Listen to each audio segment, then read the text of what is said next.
Welcome to this episode on Stories Lost. Happy to have you, new or old viewer, join us for another exploration into the annals of unexplained events. 100 years back, one icy winter in Sweden, a man in his early 30s was walking back home on a snow-covered road, lit by an effervescent moonlight. What he witnessed would come to haunt him for the next 30 years, and led him to be interviewed in UFO Sweden's magazine, UFO Information, issue number 2, 1962.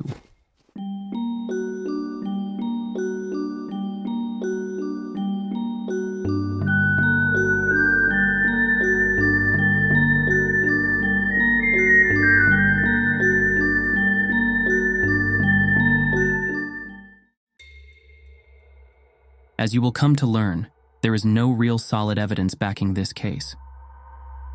Other than the man's testimony, no evidence of an encounter was ever collected. No scientific inquiry was conducted, and nothing warranted the retelling of events other than the visceral memory that lingered across decades.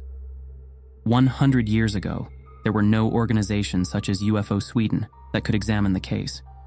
It is from memory these events are recollected. A man's memory. A man who walked alone through the midwinter night and came upon humanoids that were starkly unfamiliar and exhibited odd behavior. We will leave it up to you, our viewers, to determine the reliability of this account.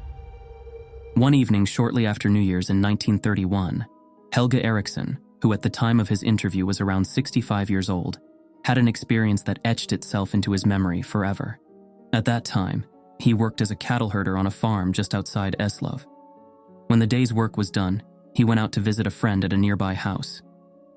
He stayed with him for a few hours, and it was on his way back in the late evening that Eriksson encountered something that you could say resides in that enigmatic borderland where human explanations and judgments fall short.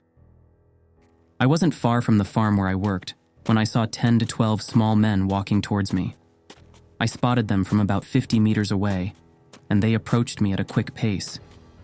They were so small. Yes, they barely reached my knees, and I remember feeling scared out of my wits at the strange sight. The little men passed Eriksson at a mere few yards distance. He could observe them with utmost clarity, for an intense moonlight played over the snow and illuminated the farm road on which the small-statured figures approached him, barely knee-high. They came marching in step, single file, and spoke loudly to one another the entire time. Never had Eriksson heard such a language before. It sounded human, he emphasizes, but everything merged into a murmur, and he understood nothing of what was said. I became exceedingly fearful and had to truly steel myself to avoid fleeing from the spot. I found myself but a few yards distance from those little men. Therefore, I was able to count them. They were 10-12 in number. The evening was so bright that Eriksson could clearly make out the details of their appearance and attire. The little men were all bearded, and their heads seemed abnormally large in proportion to their bodies. I focused on their faces, which I thought appeared harsh and cruel in some way. They had dark complexions, and their beards seemed very long. The small beings were dressed in dark clothing. He got the impression of dark green, and wore hoods on their heads. The hoods were the same color as the rest of their attire, and it appeared as if everything was fashioned from a single piece of fabric, perhaps as some sort of blouse they had pulled over themselves, he remarked. Eriksson had a feeling that the little men saw him as well, but they paid no attention to his presence. They walked in a line, one after the other, stomping so loudly that he had never heard the like. It was just as if a military troop had come marching. The ground was frozen hard, making the sound even more distinct. Despite their quick and rhythmic movement, Eriksson noted that they walked smoothly and lightly. But he also noticed a peculiar smell emanating from the little men. It was a strong, acrid odor, perhaps something chemical. The men, who by Eriksson's estimation must have been less than a meter in height, passed swiftly by him without taking any notice of his presence. At the tree-lined avenue leading up to the farm where he worked, a large field began, and the men or creatures went straight out onto it.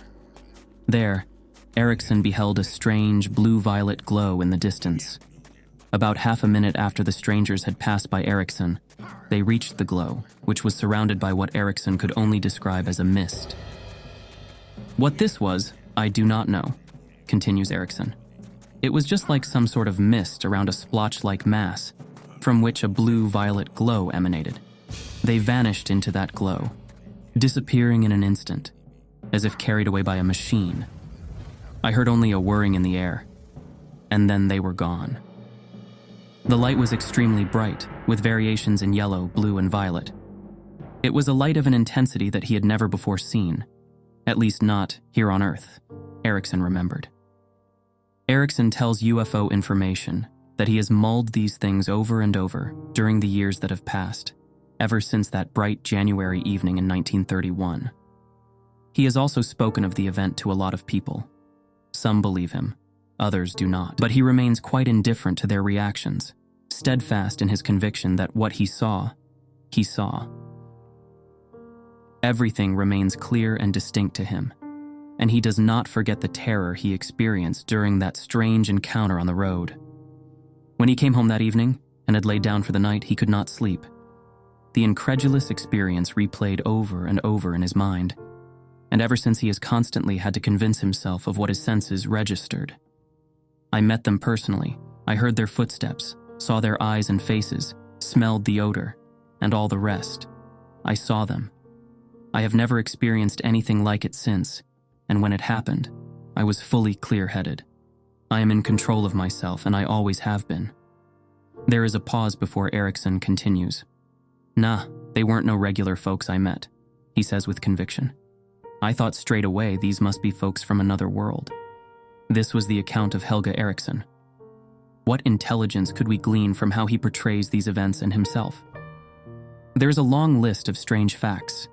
Knee-high half-men walking in step, chatting loudly in phonics audible but not intelligible to the human ear. Cold and cruel demeanor, nonchalantly passing Helge as he stood half-frozen in terror. A vessel shrouded in mist and colorful lights, without any apparent entry point. A vessel that disappears almost instantaneously. It would be easy to dismiss it all as a false memory or a tall tale. Helge claims he was in control of his senses and gives himself no out in terms of alternate explanations, such as inebriation or fatigue. He is sure of what he saw. Almost 100 years after that moonlit night, what do we think and how do we feel about his testimony?